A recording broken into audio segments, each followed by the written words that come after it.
Vandeham Shri Sri Guru Guru Sri Sri Yudakpalam Yudakpalam Shri Guru Shri Guru Vaishnavamsha Vaishnavamscha Shri Shri Rupam Rupam Sagrajatam Sagrajatam Sahagna Sahagana Raghunatam Tam Raghunatam Tam Sajivam Sajivam Tam Sadvaitam Savadutam Savadhutam Parijana Parijana Sahitam Sahitam Krishna Krishna Chaitanya Chaitanya Devam Devam Sri Shri Radha Radha Krishna Krishna Padam Padam Sahagana Sahagana Lalita Shri Vishakam Sevikakanditam He He Krishna Krishna Karuna Karuna Sindhu Sindhu Dinabandhu Dinabandhu Jagatpate Jagatpate Gopisha Gopesha Gopika Gopika Kanta Kanta Radha Kanta Radha Namastute Namastute Tapta Tapta Kanchana Kanchana Gauranga Gauranga Radhe Radhe Vrindavaneshwari Vrindavaneshwari Vrishabhanusude Vrishabhanusute Devi Devi Pranamami Pranamami Hari Haripriye Priye Vanchakalpatarubhyascha Vanchakalpatarubhyascha Kripa Kripa Sindhubhyevacha Sindhuveva cha Patitanam Patitanam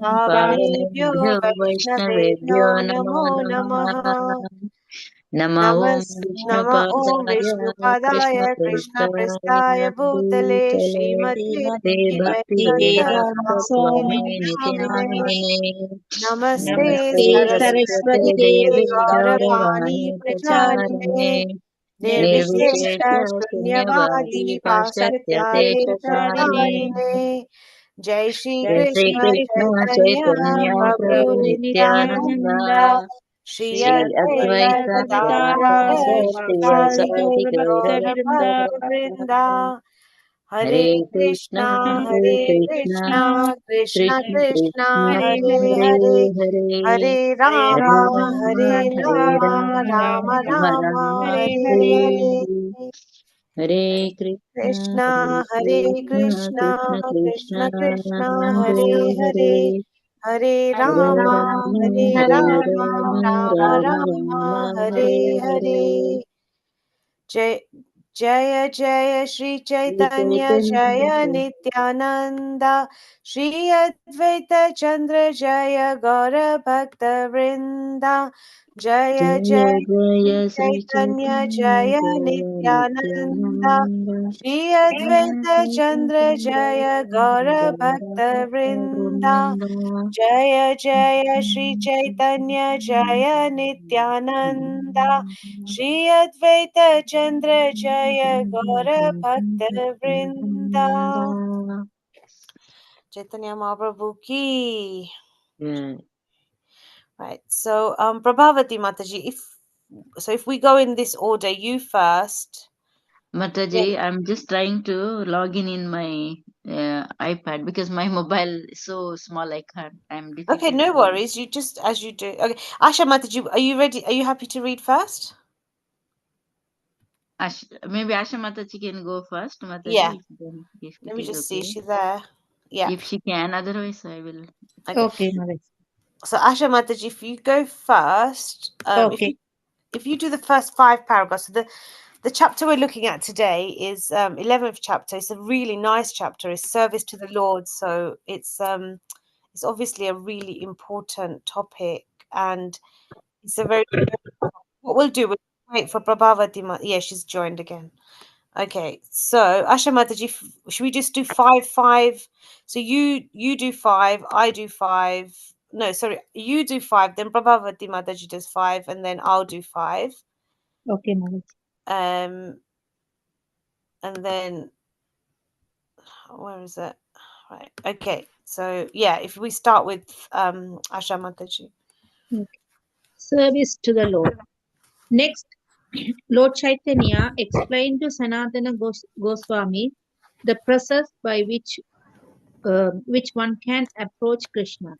The only process, said Chaitanya Mahaprabhu, is devotional service to Krishna.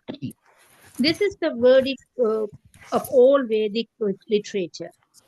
As the sages declare, if someone inquires into the Vedas to determine the process of transcendental realization, or if someone consults the Pranas, which are considered sister literatures, one will find that in all of them, the conclusion is that the Supreme Personality of Godhead, Krishna, is the only object of worship. Krishna is the absolute truth, the Supreme Personality of Godhead, and he is situated in his internal potency, which is known as Swarupa Shakti or Atma Sakti, as described in the Bhagavad Gita. He expands himself in multiple forms, some of which are known as his personal forms and some as his separated forms. Thus, he enjoys himself in all the spiritual planets as well as in the material universes. Krishna's separated expanded forms are the living entities who are classified according to which of the Lord's energies they are under. They are divided into two classes: eternally liberated and eternally conditioned. Eternally liberated living entities never come into contact with the material nature, and therefore they do not have any experience of material life. They are eternally engaged in Krishna consciousness or devotional service to the Lord, and they are counted among the associates of Krishna. Their pleasure, the only enjoyment of their life, is derived from rendering transcendental loving service to Krishna. On the other hand, those who are eternally conditioned are always divorced from the transcendental loving service of Krishna and are thus subjected to their threefold miseries of material extendence, sorry, existence. On account of the conditioned soul, eternal attitude of separation from Krishna, the spell of the material energy awards him two kinds of bodies: the gross body, consisting of five elements, and the subtle body, consisting of mind, intelligence, and ego. Being covered by these two bodies, the conditioned soul eternally suffers the pangs of material existence, known known sorry, known as the threefold miseries. He is also subjected to six enemies: lust, anger, etc. Such is the everlasting disease of the conditioned soul. Disease and conditions the living entity transmigrate all over the universe. Sometimes he is situated in the upper planetary system, and sometimes he travels in the lower planetary system. In this way, he leads his diseased conditioned life. His disease can be cured only when he meets and follows the expert physician, the bona fide spiritual master.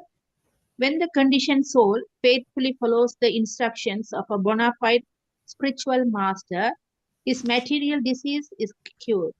He is promoted to the liberated stage, and he again attains to the devotional service of Krishna and goes back to home, back to Krishna.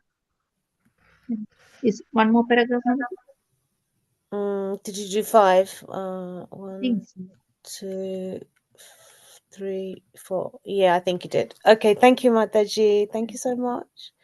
Okay, you read up to here, yeah? Okay.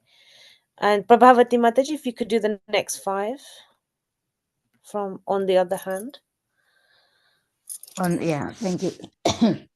On the other hand, those who are eternally conditioned are always divorced from the transcendental loving service of Krishna and are thus subjected to the threefold miseries of material existence. On account of the conditioned soul's eternal attitude of separation from Krishna, the spell of the material energy awards him two kinds of bodies: the gross body consisting of five elements, and the subtle body consisting of mind, intelligence, and ego. Being covered by these two bodies, the conditioned soul eternally suffers the pangs of material existence, known as the threefold miseries. He is also subjected to six elements: lust, anger, etc. Such is the everlasting disease of the conditioned soul. Diseased and conditioned The living entity transmigrates all over the universe. Sometimes he is situated in the upper planetary system and sometimes he travels in the lower planetary system. In this way, he leads his deceased conditioned life. His disease can be cured only when he meets. This is done, no, Mataji? Sorry, yeah. Sorry. No, that's fine. Okay.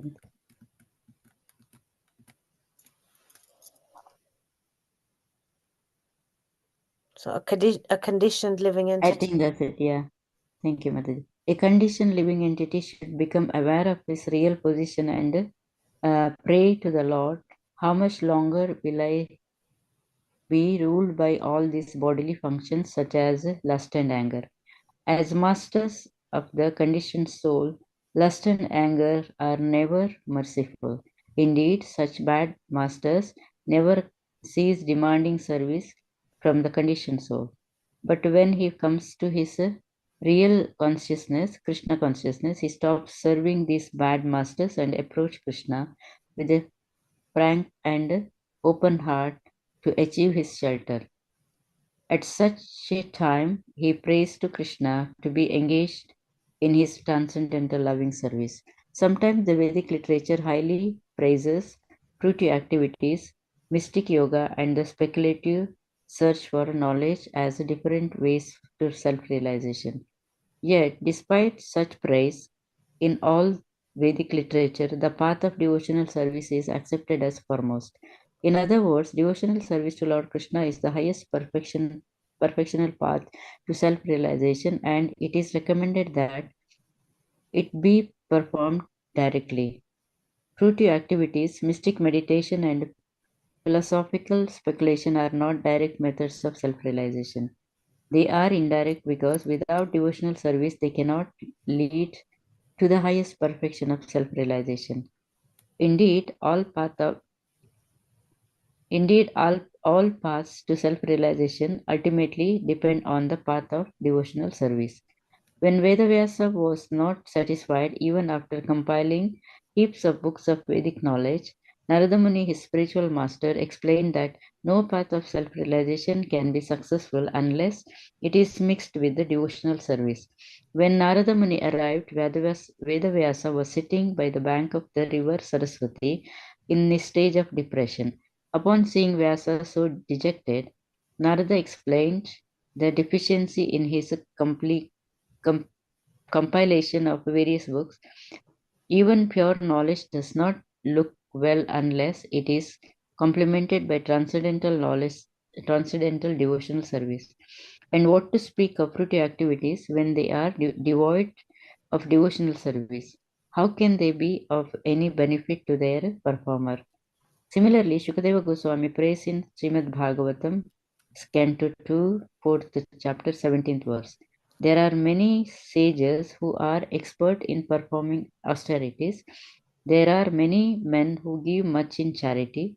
There are many famous men, scholars, and thinkers, and there are those who are very expert in reciting Vedic hymns. Although all the activities of these men are auspicious, unless one performs them in order to attain devotional service to the Lord, they cannot avoid the desired results. Therefore, I offer my respectful obeisances unto the Supreme Lord, the only one who can avoid such results. Although many types of philosophers and transcendentalists believe that one who lacks knowledge cannot be liberated from material entanglement, there is no possibility that knowledge without devotional service can avoid liberation. In other words, when jnana or the cultivation of knowledge leads one to the path of devotional service, then only does it help one gain liberation, but not otherwise. This is confirmed by Brahma in Srimad Bhagavatam, Canto 10, 14, chapter 4. Sreya stitam bhaktim udasya te vibho क्लेशयन्ति ये केवल बोधलब्धये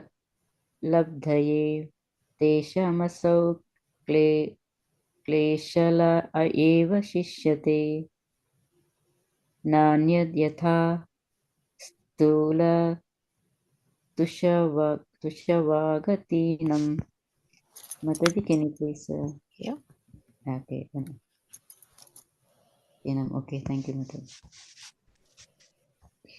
My dear Lord, devotional service unto you is the best path of self-realization. If someone gives up that path and engage in the cultivation of knowledge or in speculation, he will simply undergo troublesome process and will not achieve his desired results. Just as a person with the an empty husk of beats beats an empty husk of wheat cannot get grain. One who engages simply in speculative knowledge cannot achieve the desired result of self-realization. His only gain is trouble. In the Bhagavad Gita, 7th chapter, 14th verse, it is stated that material nature is so strong that it can be surmounted only by those living entities who surrender unto the lotus feet of Lord Krishna. Only they can cross the ocean of material existence. When a living entity forgets that he is eternally the servitor of Krishna, that forgetfulness causes his bondage in conditioned life and his attraction for the material energy. Indeed, that attraction is the shackle of the material energy. Since it is very difficult for a person to become free as long as he desires to lord it over the material nature, it is recommended that he approaches his spiritual master who can train him in devotional service. In this way, he can get out of the clutches of the material nature and achieve the lotus feet of Krishna. Hare Krishna, Mataji. Thank you so much. That was Mm. beautifully read. There are four social divisions of human society: the Brahmanas or the intellectuals, the Kshatriyas or the administrators, the Vaishyas or the businessmen and farmers, and the Shudras or laborers. There are also four spiritual orders or ashrams: the Brahmacharis or students, the Grahestas or householders, the Vanaprasthas or retired persons, and the Sannyasis or those in renounced life. Regardless of one's social or spiritual position, however, one who is lacking in devotional service or Krishna consciousness cannot be released from the material bondage, even if he executes his prescribed duty. On the contrary, he will glide down to hell due to material consciousness. Therefore, whoever is engaged in his occupation or spiritual duty must simultaneously cultivate Krishna consciousness in devotional service if he wants liberation from the material clutches.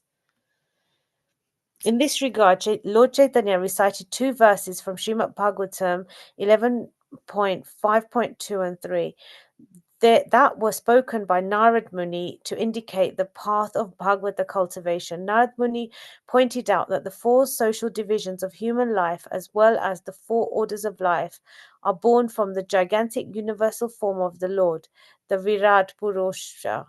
The Brahmanas are born from the mouth of the universal form. The Kshatriyas are born from the arms, the Vaishyas from the waist, and the Shudras from the legs. As such, the members of all these social orders are qualified in different modes of material nature within the form of the Virat Purusha. But if a person is not engaged in the devotional service of the Lord, he falls from his position regardless of whether he executes his prescribed occupational duty or not. Lord Chaitanya furthermore promised that although those who belong to the Mayavada or impersonalist school consider themselves to be one with God or liberated, they are not actually liberated, as confirmed in Srimad Bhagavatam 10.2.32. Ye anye aravindaksha vimukta maninas Tvai ashta bhavad avisudabudhaya arya krichena param padam tataha patanti adho nar natrita yushmad anghari rayaha. Those who think that they are liberated according to the Mayavadi philosophy, but who do not take to the devotional service of the Lord, fall down for want of devotional service, even after they undergo the severest types of penances and austerities, and even if they sometimes approach the supreme position. Chaitanya Mahaprabhu explained that Krishna is just like the sun and that Maya, the illusory material energy, is just like the darkness. Therefore, one who is constantly in the sunshine of Krishna consciousness cannot possibly be deluded by the darkness of material energy. This is very clearly confirmed in the last of the four principal verses of Srimad Bhagavatam 2.9.34, as well as in Srimad Bhagavatam 2.5.13, which states, "The illusory energy or Maya is ashamed to stand before the Lord." Nonetheless, the living entities are constantly being bewildered by this very same illusory energy. In his conditioned state, the living entity discovers many forms of word jugglery to get apparent liberation from the clutches of Maya. But if he sincerely surrenders onto Krishna by simply once saying, "My dear Lord Krishna, from this day I am yours," he at once gets out the clutches gets out of the clutches of material energy. This is confirmed in the Ramayana Yuddha Kanda 18.33, wherein the Lord says, Sakrideva prapanoyastasva tava tavasmiti chayachate abhayam sarvada tasme dadami etat fritam mama. It is my duty and vow to give all protection to one who surrenders unto me without reservation. One may develop the desire to enjoy fruitive activities, liberation, jnana, or the perfection of the yoga system, but if one becomes very intelligent, he will give up all these paths and engage himself in sincere devotional service to the Lord.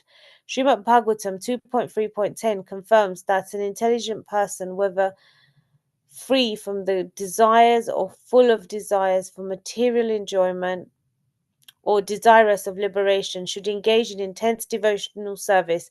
Those who are ambitious to derive material benefit from devotional service are not pure devotees, but because they are engaged in devotional service, they are uh, benefit from devotional service are not pure devotees, but because they are engaged in devotional service, they are considered fortunate.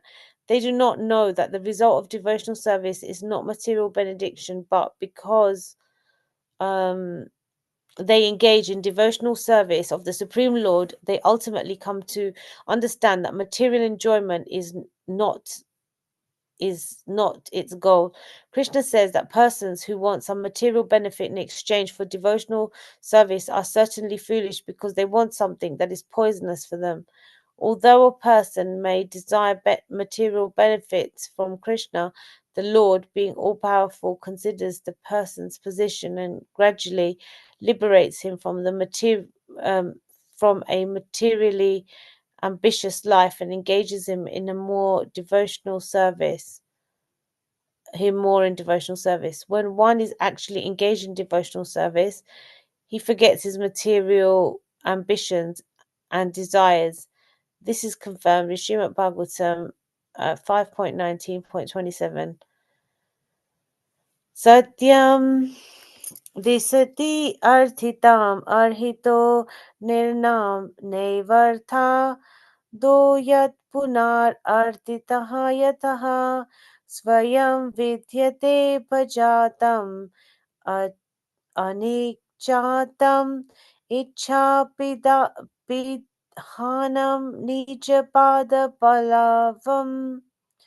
Lord Krishna certainly fulfills the desires of his devotees who come to him in devotional service, but he does not fulfill desires that would again cause miseries. In spite of being materially ambitious, such devotees, by rendering transcendental service to the Lord, are gradually purified of desires for material enjoyment and come to the pleasure of devotional service.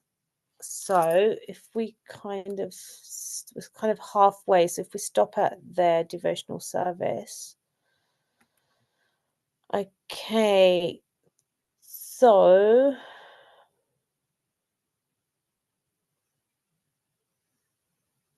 because first of all, are there any like specific areas that really stood out for you? in just what we've read, like maybe Asha Mataji, like things that really like resonated with you? You mean I didn't understand? Like which bit, like when we were reading, did anything like strike you? Uh, yeah, the get spiritual master.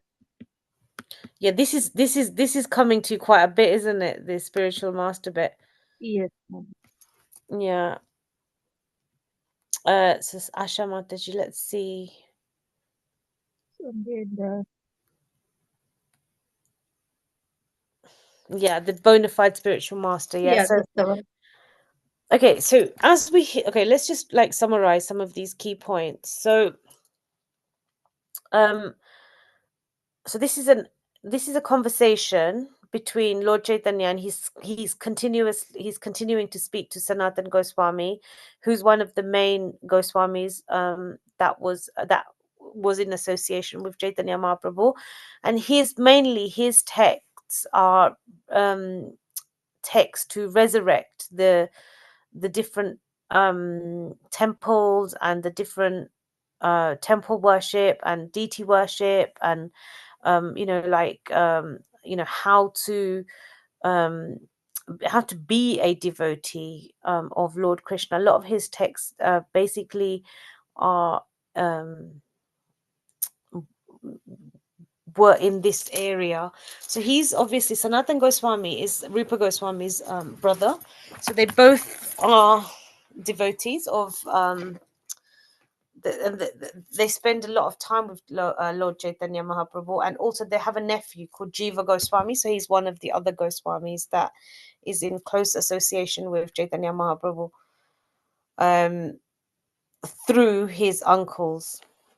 So Chaitanya Mahaprabhu is instructing Sanatan Goswami, and obviously here, we always he says that it's actually devotional service to Krishna that is the only process. So it's only through this process of bhakti, these devotional service, Shravanam, Kirtanam, Vishnu Smaranam, Padasevanam, Dasyam, Archanam, um, Atmanivedanam. These 9 processes of devotional service is what is going to connect us to Krishna.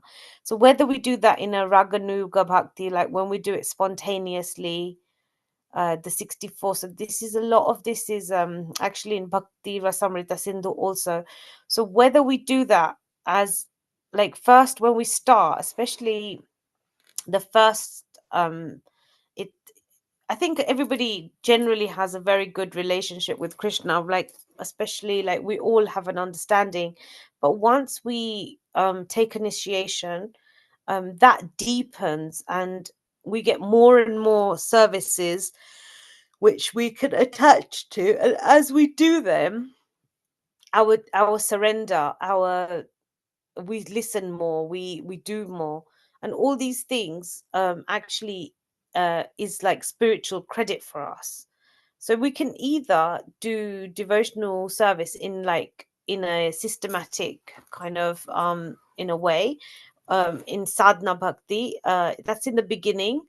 We're just focusing on the basics of bhakti, and then there will come a time that when we do it long enough, then what will happen is we will automatically just think of Krishna. Everything will become Krishna. All service will become just for Krishna.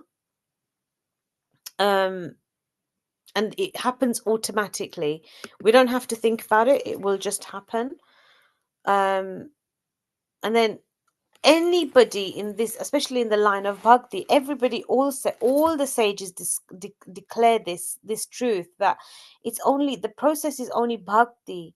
So it's not vairagya, um it's not jnana, it's not karma, but the main process to achieve the Lord is that loving devotional service, and the service has to be anya bilashita shunyam. It has to be unmotivated and uninterrupted. So we should continuously do it. So whichever life we've been in, the fact that we're in this now, we already have been doing it in another life probably, and we're continuing in this life. Hopefully we'll make it back to the spiritual world, but if we wasn't to make it back, all our material possessions would leave us with the body. But devotional service, the seed will carry on and we will just carry on from where we left off. And when Arjuna asks Krishna, like, is there any diminution in this? Like, can I lose? Like, if I do one or the other, what? He says, there's no loss in this. He says, we will just continue and we will probably have birth in a more pious, not pious, but a transcendental family. So it's easier for us to follow. Or we, like some of these kids that are born, it's very easy for them to pick it up because they're already, from another life, or from Vaikuntha, wherever they're coming from, they already have. So it's either we're born in a transcendental family, so we can just quickly take up to the process, or the other thing is that we be born in a rich family or something like that, so that we don't really have to worry about money and all these things. We can just it will be readily available to us, and we can just focus on devotion. So bhakti is the only path really, and we want to develop that love because life is about relationship. Even Krishna, he wants relationship, therefore he expands in his everything is an expansion of him, um or it's his internal potency, or everything is him. And he wants a relationship. That's what he's asking for, and through service we're able to give him that relationship. Like if we go into the light or the Brahmand, there's no relationship. Yes, we'll be happy or whatever, we'll be in a blissful state, but eventually, because Krishna's nature is that he wants to experience relationships, it's in the same way. If we look at our own perverted lives now, we have lots and lots of different relations that we want to enjoy. It's because that relationship aspect is coming from Krishna. Krishna also wants relationship. Therefore, his internal potency and him separate so that there's two, and then his other expansions come because he wants to have that relationship with each and every single aspect of himself. And we are also an aspect of him. We are part and parcel of him, and therefore the relationship is what is the only thing that can really bring us joy, because we want a relationship. We normally look for relationships in material life, and it's just a reflection of how Krishna is. But obviously ours is a perverted sense, but his is he that's what he wants, and he wants a relationship with us. So bhakti is the way in which to get that. And if someone inquires into the Vedas to determine the process of transcendental realization, or if someone consults the Puranas, which are considered sister literatures, one will find that in all of them, the conclusion is that the Supreme Personality of Godhead, Krishna, is the only object of worship. So any bhakti text we read, eventually it will all come back to Krishna is God. He's the object of worship. So other demigods and that, we can pray to them, we can ask them for benedictions, but Krishna actually is the only one that we worship. Like obviously others are worshipped also, but Krishna, actually, this is the beauty of Krishna. He just gives us love of him. So we shouldn't really pray for things from Krishna, even though sometimes we can if we need to, but really he allows us to worship him, and he's ready to be worshipped by us. He's ready for our bhakti. He wants our love, because even in Chaitanya Mahaprabhu's incarnation, he comes as his topmost devotee, Srimati Radharani, because he wants to experience what it feels like for another to love him. He wants to experience that. He doesn't understand that bit. Not that he doesn't understand it, but that's the bit he comes to kind of, nail. Like he wants to have a relationship. And it's Bhakti is about relationship. It's a two-way interaction. And we can just little bit ask, like, when we've done something for the Lord, how has he reciprocated? Maybe just after I've explained a bit, we can just talk about some of those things. But Krishna is the absolute truth. Even so, just to add there, that even like in the Guru Granth Sahib, like Guru Nanak Dev also says that the son of Nanda is God. Jesus Christ, when he's like, during the point of his crucifixion, he says, there's so much to tell you, but I can't tell you about, like, he has access to other spiritual information. So he's pointing that, there is more, because, he also spent time in the Himalayas, and everybody will eventually point to Krishna, even if it's texts that are not Sanatani. But of course, the Sanatani ones will always. Lord Shiva, he's always, Lord Vishnu's worship is the highest. Lord Brahma is telling us, Lord Narada is telling every single person, every personality is telling us that the object of worship is Krishna. They all want us to worship Krishna. Even Durga Devi, she wants us to worship Krishna, because once we worship Krishna, then her job is sort of, it is to keep us here until we're ready to be surrendered to Krishna. So we should just constantly worship Krishna. And then this is just talking about his internal potencies, which is known as Swarupa Shakti or Atma Shakti. And then again, like he's mentioning about the which we've spoken at length about, his expansions and separate forms. So there's these two types of souls now, and it's classified into eternally liberated and eternally conditioned. So the eternally liberated souls, so that's mainly the spiritual souls. There's 3/4 of them are in the spiritual world. We are the 1/4 that's in this material world. So only 1/4 of all souls are here in the material world.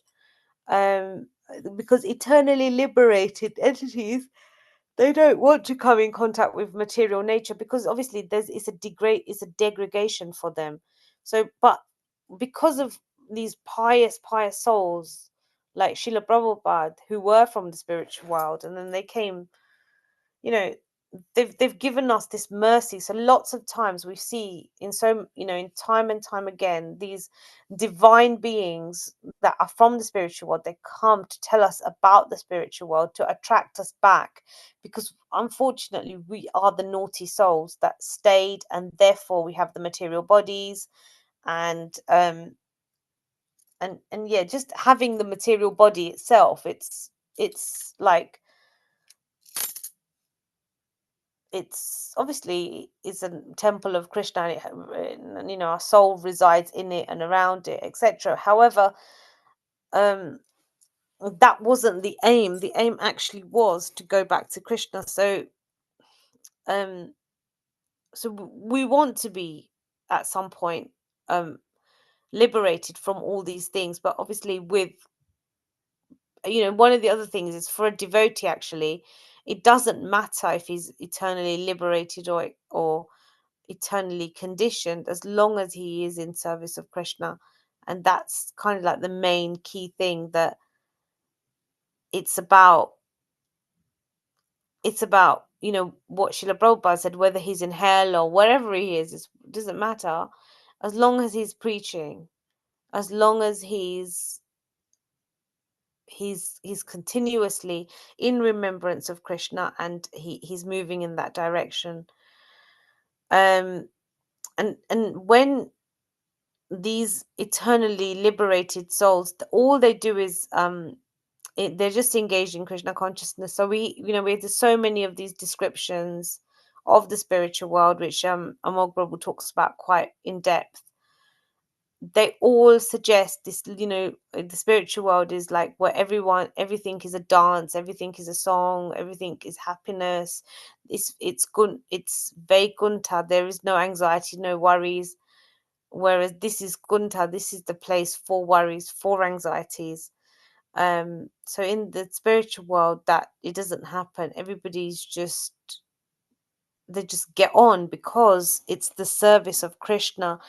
That's their goal. They just want to please Krishna. And in essence, I remember this one brahmachari used to always say, so, this Krishna person's really greedy and selfish. Why is it that, he just wants to be God and, everyone just serve him? And, what's so great about that? And then, but actually, we get more pleasure from serving Krishna than he gets, because we'll get the reciprocation.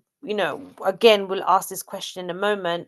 When we're doing service in a temple and it's all like, Janmashtami service or any other service, it's all in the service of the Lord. Like, how is that service different? The feeling you get different from when you're just doing mundane work, etc. Like, and how does everything just all fit together and everything just works in Krishna consciousness?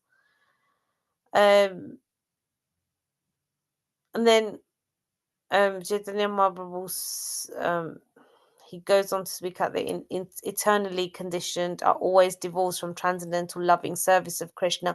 So these are the people that just keep themselves away from Krishna, and then they're exposed to the three miseries of material existence. So therefore, we should encourage at least if we can just start with ourselves, that if we've ever got a choice between engaging in a Krishna conscious activity and doing another activity, that we choose the Krishna conscious activity. Within, obviously we're going to have to work and whatever, but we still put Krishna's service first. And therefore, this attitude of separation, it's always there, because we're separate because of this spell of the material energy, and the fact that we have a gross body in the 5 elements and the subtle elements of the mind, intelligence and ego. They're being covered by the 2 bodies. The conditioned soul eternally suffers the pangs of material existence, known as the threefold miseries. Threefold misery. So there's 3 types of Adibautic, Adidevic, and another one, Atmagaya, I can't remember how it's said, but basically there's 3 ways in which suffering happens. So one is that it's suffering that's coming from others. So others give us the suffering. Like, if you just look at the example of, like, something in your life, like in all our life situations, someone else is giving us that distress.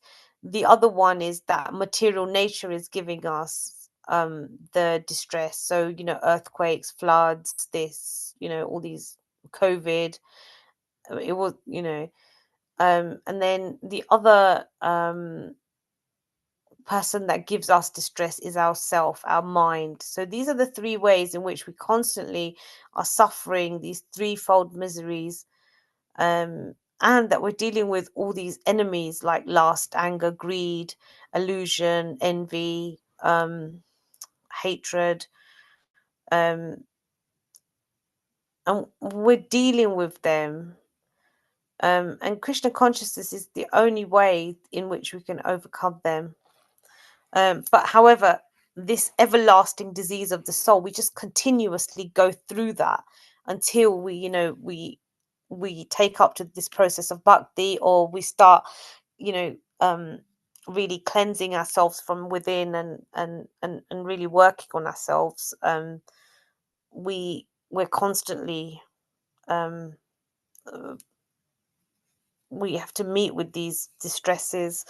So the conditioned living entity should become of his real position and pray to the Lord, how much longer will I be ruled by bodily functions such as anger and lust? As masters of conditioned souls, lust and anger are never merciful. We all know what it feels like when, we just are so angry, like, how that feels. Or if we feel lust, and lust is when we want to enjoy separate from Krishna. If Krishna is the center of, like, your family life, and that's not really lust, that's you just living with Krishna in the center. So as long as Krishna is in the center, then all these things they're fine. It's when we take Krishna away from the center, that's when all the problems kind of start. And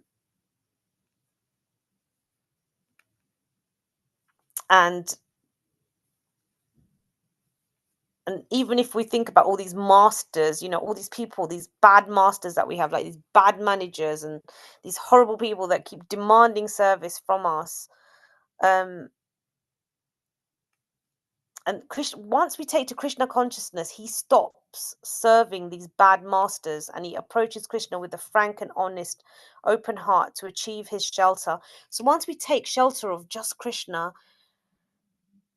at that time, he prays to Krishna to be engaged in his transcendental loving service. And that really is the start. Like when we're talking about going to a guru, it doesn't mean that, your guru is just going to say, okay, leave everything and join the ashram. I mean, obviously that in Srila Prabhupada's time, that was what was happening. But even as Srila Prabhupada was leaving, he was still saying, okay, well, please carry on doing whatever you're doing. But it's not that everything's going to be in a temple, because he realized quite quickly that the temples weren't being used in the right way also. So he actually said, just read the books, become Krishna conscious. And then when we do take shelter of a spiritual master, it naturally happens that we move all those things that are kind of not good for us. They just naturally drift away as soon as we start chanting more, as soon as we start surrendering more, as soon as we start doing more association of devotees. Naturally the thing that happens is that all those bad things, they naturally just fall off. And that is some of the mercy that you get when, especially when you approach a a Krishna conscious guru.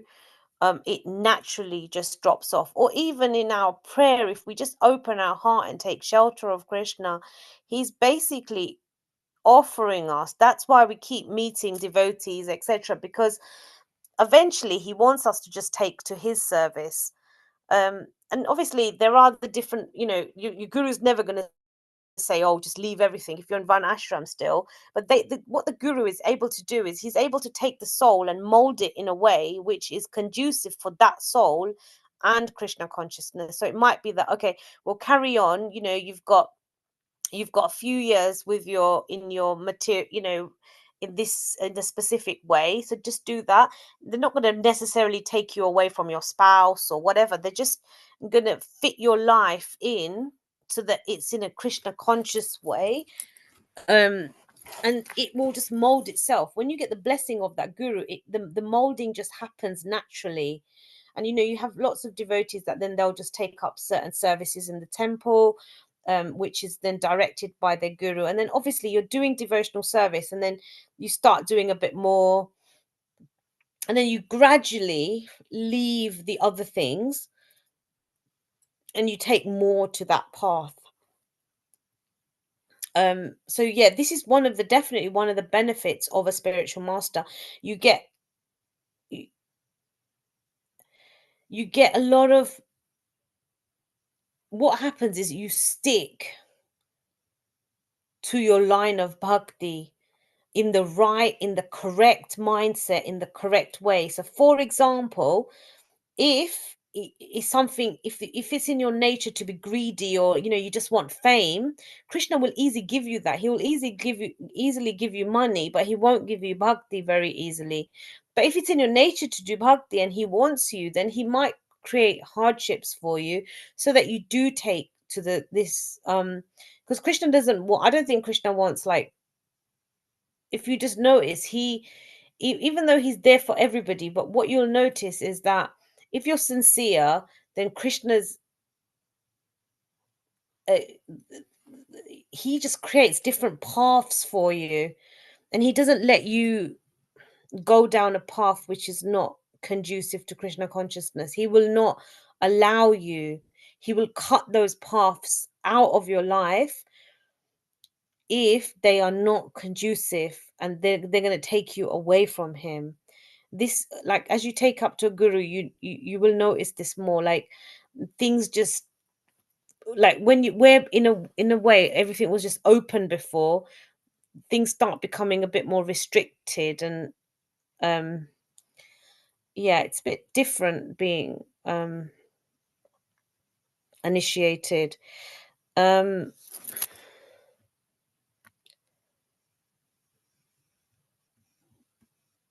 So, even Vyasadeva, he wasn't satisfied after compiling like these heaps and heaps of books. And Narad Muni, who's his spiritual master, and obviously we've spoken about Narad Muni a lot, he's our spiritual master. And when we read Bhagavatam, especially, he comes in so many different stories: Prahlad, Parikshit, Dhruva. He's everywhere. He's the transcendental spiritual devotee. And we can only be happy, we can only be satisfied when we are reading about Krishna. We can only, there's no pleasure otherwise. And like he says, Vyasadeva was sitting on the banks of Saraswati and in a state of depression. So we can all relate to this, especially in the sense that, we can do loads of things, everything, we can have everything, but until we take up to Krishna, we're always in a state of depression. It's only Krishna, once we connect to him, because he's Satchitananda and we are Satchitananda, that's when we can feel that happiness. And only by discussing his pastimes, his leelas, listening to his name, can we actually elevate ourselves from a sad state, or a state of just inertia or not knowing, or to real ecstasy and real love, that we want to feel for Lord. And that's the only way. That's why we keep coming back, because we want Krishna. There's nothing else can give us what Krishna can give us. And all fruitive act, nothing can satisfy the soul like service can, because when we serve Krishna, actually we're getting the pleasure. And this is the reason we serve Krishna, is because, yes, he's obviously with, it's not that he hasn't got all the food in the world or he hasn't got everything. It's because we get pleasure from serving him. And because he's the only person that's able to give it to us. Like if you just keep serving the same person, obviously, like if it's a close person, yeah, of course you're going to get some benefit from them. But imagine your manager at work, they're just using you as an employee or what have you. So you're not really getting any pleasure from it. You might be getting money at the end of the month and you might like your job a little bit, but ultimately only Krishna can give us that pleasure. There are sages who are expert in austerities, etc. But still, even devotional service, it's that which gives us the pleasure, and it's that actually satisfies the Lord, and that's what the Lord is asking from us. And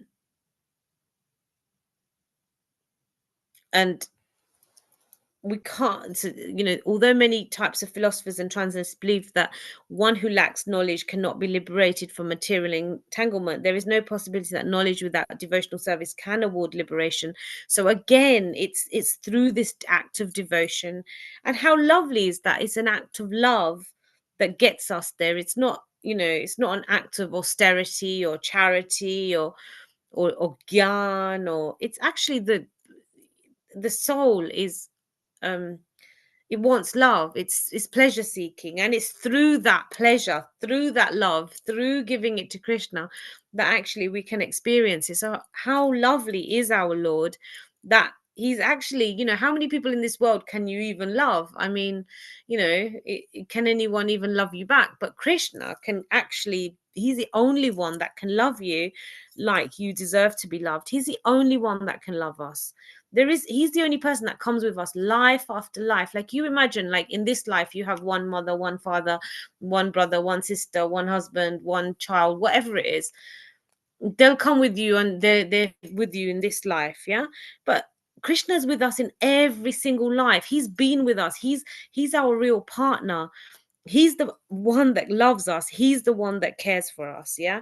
So it's him that we need to cultivate this devotional service towards. And my dear Lord, devotional service unto you is the best path. If someone gives up that path and engages in the cultivation of knowledge or in speculation, he will simply undergo trouble. So these other processes, like if you just try to understand gyan, and if you just try to understand all these different types of yoga, it doesn't end in pleasure. I mean, even if you did like bodily yoga, eventually your body's going to hurt. But, or it's going to not hurt, but it's still a troublesome process.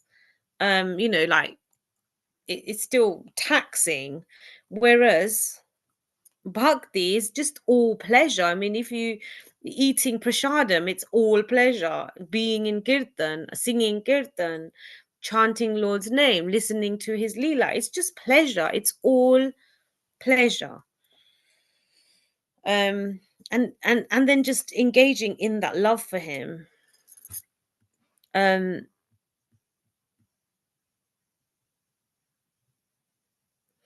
Okay, so the living entity who surrenders onto the lotus feet of Krishna, they can cross the material existence. So if we can just imagine just living a life where you're fully surrendered to Krishna, then the material things, it just doesn't bug you after that. Those people will go away. The TV won't affect us. This one, because we're always thinking about Krishna. What we're going to cook for him? What are we going to get the best ingredients for him?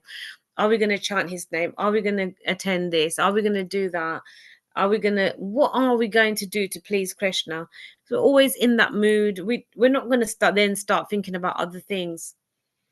But yes, I do think we have to be practical. Like, say, for example, if you want to have like a nice DT thing going on, yes, but our mood then should be, okay, I'm going to work because I want to please my deities. I want to have nice house for my deities. I want to have a nice temple. I want to have the best, I want to buy the best ingredients, and therefore I go to work because I'm actually doing it for Krishna. So once we realize that even everything we put Krishna in the center, then our life will just become pleasant and pleasurable, and we'll always do the best by him and in the situation that we're in. Indeed, attraction is the shackle of so yeah, this whole attraction between male and female, that's what keeps us here. It's difficult for a person to become free as long as he desires to lord it. So the whole reason we're here is because we wanted to be God, and we had this enjoying mentality, but which is fine, but we wanted to enjoy it without the Lord, which is the problem. But Lord is so kind that he actually created this material world for us, and he just said, okay, well, go and do your thing, and then when you're ready, like we can treat it as a holiday. When you're ready, you come back. And then this is the whole reason we're unfortunately and sadly here. So we have to get rid of this controlling us, this mentality of control, of I'm the doer, we have to get rid of that, because we have to see it's Krishna's interventions that let us do all this anyway.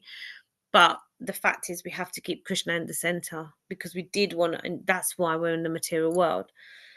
We just looked away from Krishna, and that was it. It was a split second. And then it's like, okay, I'll create the material world. You go and enjoy. You go and be the gods of your world and what have you. And then you come back to me. And then it's through devotional service that we're lucky to be in this process and to have it, because yes, this is our way out. Yeah. So this, like, we get so comfortable here, but they should, like, just like you would go to the toilet and you leave it immediately after you've done your thing. Material world is just like that. You do your thing and then you leave. This isn't our home. We don't belong here, but we get stuck here because of desire, karma, and wanting to enjoy, and we want to lord it over material nature, so we end up here. So obviously we have this small understanding that there's people that have no understanding, and then you can see the disastrous lives that they lead. They want to be they make their way up in the world or whatever, and then, like so many people, they say, you came with nothing, whatever, like the great Alexander or whatever he said, like, he wants his death to be known, that he might have, he might have conquered so much, and that's what he thought, whatever. But when he was dying, he went with nothing. And that is the bottom line. Like, if you don't cultivate Krishna consciousness, if you don't engage, there is nothing in your life. Like, you have wasted a human life, which is very precious, and it's extremely precious. Like, we've been through so many different births, but to get a human life, an animal can't, can't put its hands together and pray to the God, to Krishna. We as humans, the purpose of our life is to connect with him, because we are at the highest, we're at the top chain. I mean, apart from demigods who are higher than us, we, human beings are pretty high up in the chain. And this life, we cannot waste it. Like Srila Prabhupada said, just give this one life to Krishna, and then we will see how Krishna then intervenes. And it's really, really important that we understand that any time we have left, from the moment we're born, the time is ticking. It's another experience just to constantly focus it on devotional service and do as much devotional service as possible. And because we don't know what our next birth is going to be. We just don't. We don't know if or hopefully we can just pray and hope and that we'll go to spiritual world, but we just don't know. I mean, I don't know. I mean, obviously, I just follow what Srila Prabhupada said. He's like, you just do this much, and then he'll help to take us. But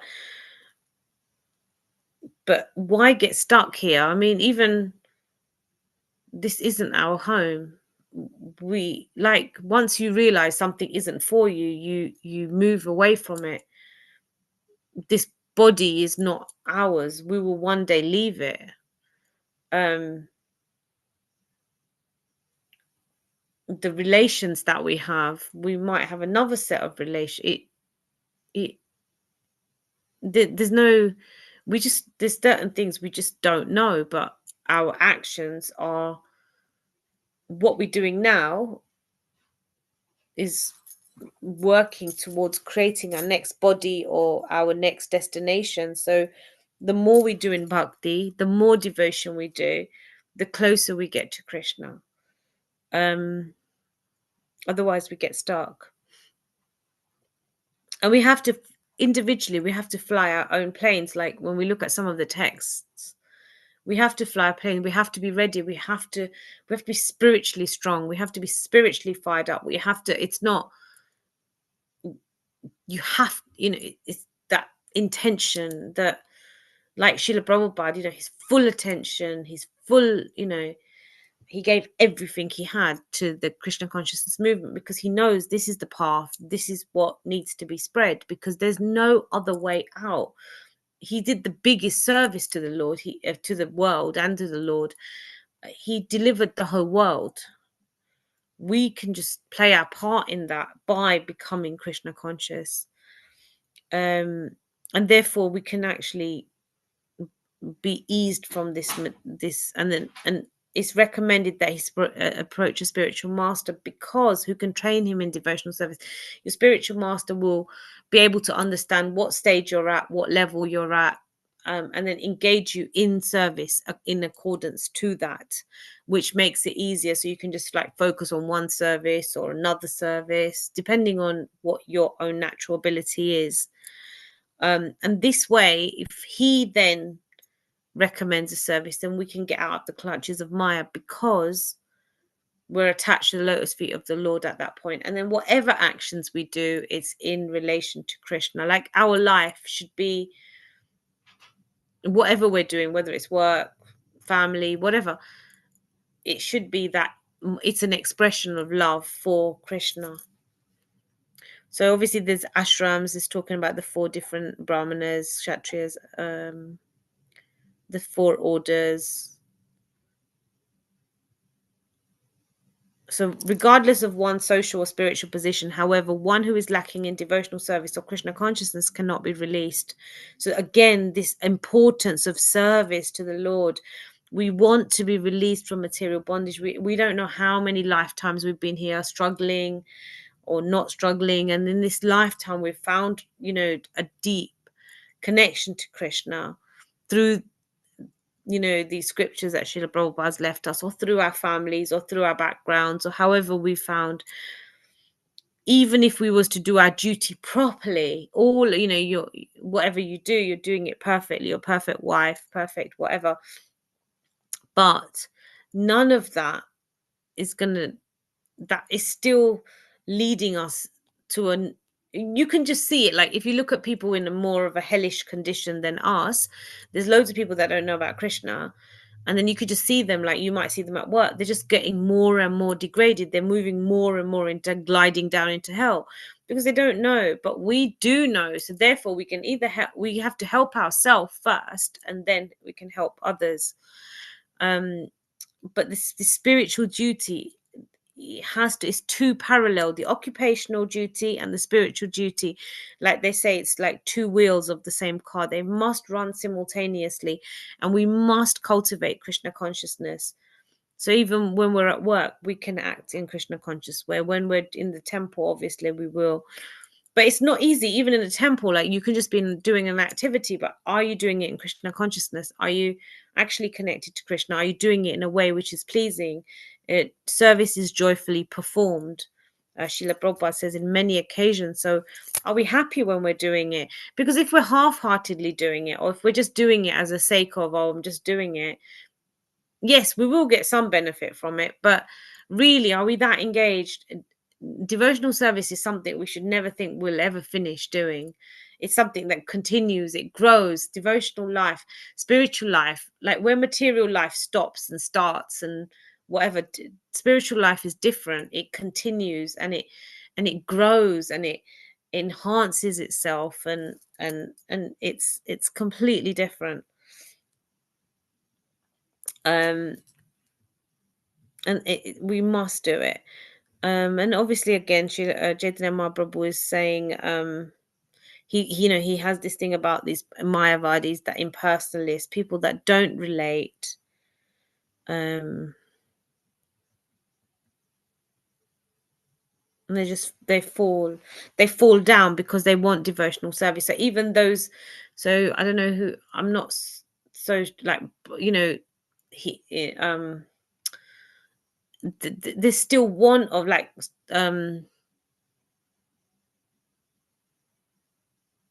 Sankacharya. He still did all these prayers to Lord Jagannath, and this relationship thing, Krishna, it attracts the person that we're made to have relationships. So we can't just be alone. We can't just do all this yoga and impersonalism. It doesn't work, because eventually, even if that's the path we follow and Krishna accepts it or whatever, we still want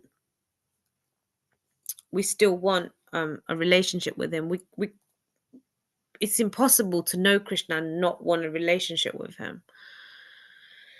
So Krishna is just like the sun, and Maya is like the material darkness. So when the sunshine is there, there's no possibility of there being darkness, because Krishna's there.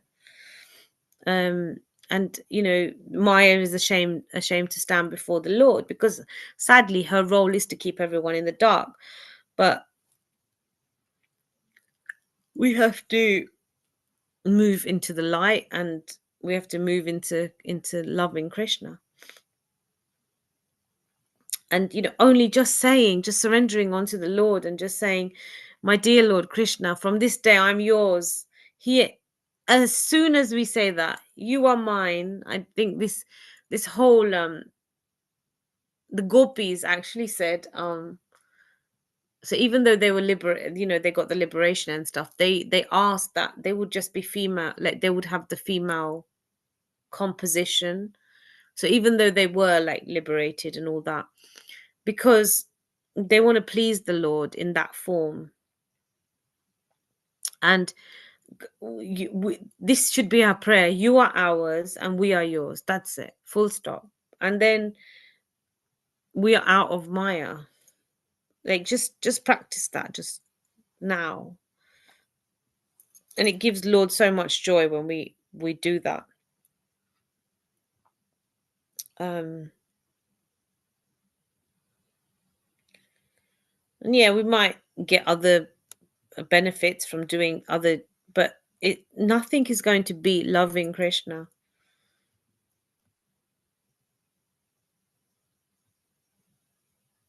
And when we are engaged in, if we just think about our devotional service, that's the only time we forget our nonsense stuff, our ambitions, our desires, because Krishna allows us to forget them, because at that moment we can just share with him.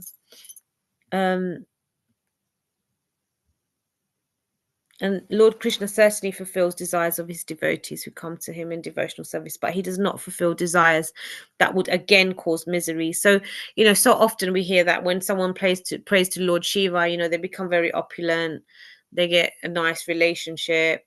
Lord Shiva is Ashutosh, he becomes very easily pleased. And normally Lord Shiva's devotees and Durga Devi's devotees, they're very powerful and they're very opulent. Whereas Krishna, he will suck us dry, literally, to the point where we think we're not getting anything, and in fact sometimes even takes away.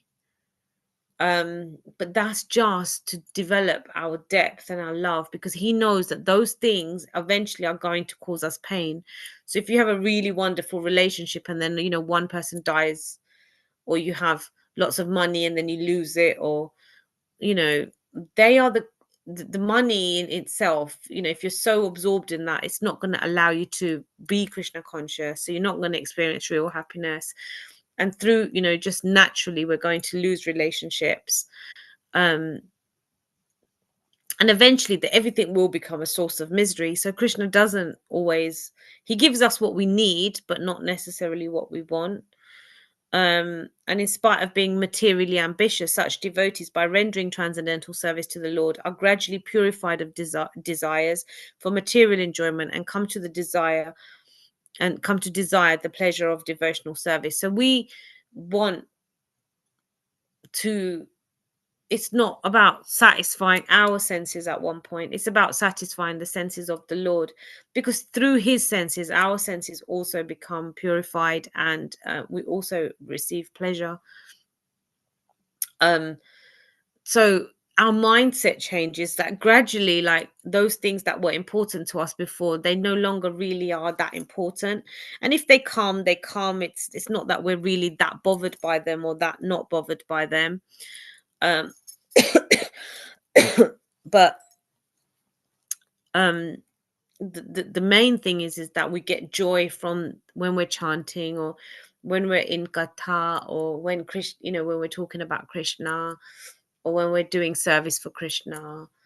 That's when we'll really feel that pleasure. And I'm sure everyone has experienced it, like when we do something for him, that's when we feel that our happiest. Okay, so I'm going to end there. Are there any questions?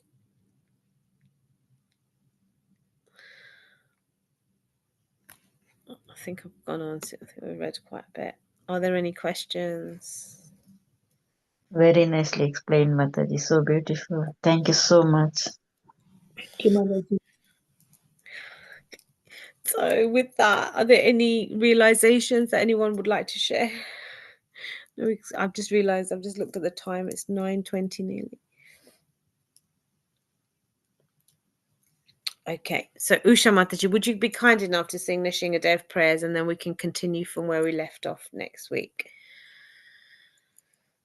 Shall I put the Yes, Shingadev? Mataji. Thank you so much for your nice response. No worries. I hope that I hope Hello. I did some justice to that. It's such a hard topic to talk about, but such a lovely one. Yeah, that guys, I'm sorry, I just joined halfway. So, but yeah, I listen. Very nice. Okay, thank you Shall I so start, much. Mataji? Yep, so I'll just put Nashingadev prayers up, and if you can Okay, sing them, Usha Mataji. I can do that. Just a moment. Namaste Narsimhaya नमस्ते नरसिंहाय प्रह्लादलाददायिने प्रह्लादलाददायिने हिरण्यकशिपूर्वक्षः हिरण्यकशिपूर्वक्षः शीलाटङ्कानकालाये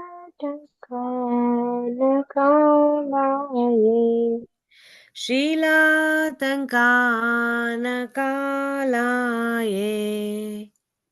तो नरसिंहो परतो नरसिंहो इतो नरसिंहो परतो नरसिंहो यतो यतो यमिततो नरसिंहो यतो यतो यामिततो नरसिंहो बहिर्नरसिंहो हृदये नरसिंहो बाहिर्नरसिंहो हृदये नरसिंहो नरसिंहमदिं शरणं प्रपदे नरसिंहमदिं शरणं प्रपदे तव करकमलहरे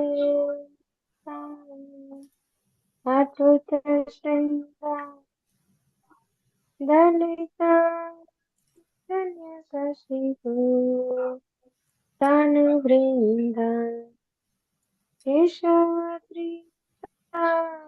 केशवद्रितानतरीरूप जय जगदीश हरे जय जगदीश हरे जय जगदीश हरे तव करकमलवारेणगाम् अद्भुतशृङ्गाम् दलिता हिरण्यकशिपु तनुभृङ्गाम् केशवदीता नरहरिरूपा जय जगदीश हरे जय जगदीश हरे जय जगदीश हरे केशवदृतानतरीरूपा जय जगदीश हरे जय जगदीश हरे जय जगदीश हरे केशवधृता नरहरिरूपा जय जगदीश हरे जय जगदीश हरे जय जगदीश हरे जय नरसिंहदेव जय नरसिंहदेव जय नरसिंहदेव जय नरसिंहदेव जय नरसिंहदेव जय नरसिंहदेव जय नरसिंहदेव जय नरसिंहदेव जय प्रह्लाद महाराज जय प्रह्लाद महाराज प्रह्लाद महाराज जय प्रह्लाद महाराज जय प्रह्लाद महाराज जय प्रह्लाद महाराज जय प्रह्लाद महाराज जय प्रह्लाद महाराज जय जय प्रभुपाद प्रभुपाद प्रभुपाद जय जय प्रभुपाद जय जय प्रभुपाद प्रभुपाद प्रभुपाद जय जय प्रभुपाद जय जय गुरुदेव गुरुदेव गुरुदेव जय जय गुरुदेव जय जय गुरुदेव गुरुदेव गुरुदेव जय जय गुरुदेव निताय गौर हरि बोल हरि बोल हरि बोल निताय गौर हरि बोल नित्य गौर हरि बोल हरि बोल Hari Bol, Nitai Gaura Hari Bol. Krishna Nrisimhadeva भगवान की Jai, प्रहलाद महाराज की Jai, गुरुदेव श्रील प्रभुपाद की Jai. सदैव प्रेमानंदे हरि हरि Hari Hari बोल Bol. Hari Bol. Hare All glories to Krishna the assembled devotees. Hare Hare Krishna All Krishna, glories to the assembled Hare devotees. Hare Krishna Krishna, All glories to the assembled devotees. Hare All Krishna glories to Sri Guru and Gauranga. Hare Krishna So I do hope Prabhavati Mataji and Amol Prabhu both feel much better. And may Lord Krishna bless them and just help them with a speedy recovery. And I hope that, if Asha Mataji and Usha Mataji, that just focus on Krishna within yourself. He's the Param Guru. He's the Guru of everybody, all and Lord Balram. And you will see that everything will make sense. He's Thank you inside. so much, Mataji. So He's kind of you inside and so guiding. beautiful, wonderful lecture. Thank you so much, Mataji. Hare Krishna. Hare Krishna. Thank you. So we'll see everyone in tomorrow at Hare Krishna 5:15. Hare Haribol, Vancha Hare Kalpatarobhyascha, Kripa Sindhu Eva Cha, Krishna. Patitanam Pavanebhyo, Bhavane. Vaishnavebhyo Namo Namo. Namo Namo. Anantakoti Vaishnav Vrinda ki Jai. Jai. Srila Prabhupada ki Jai. Jai. Hare Krishna Hare Krishna. Hare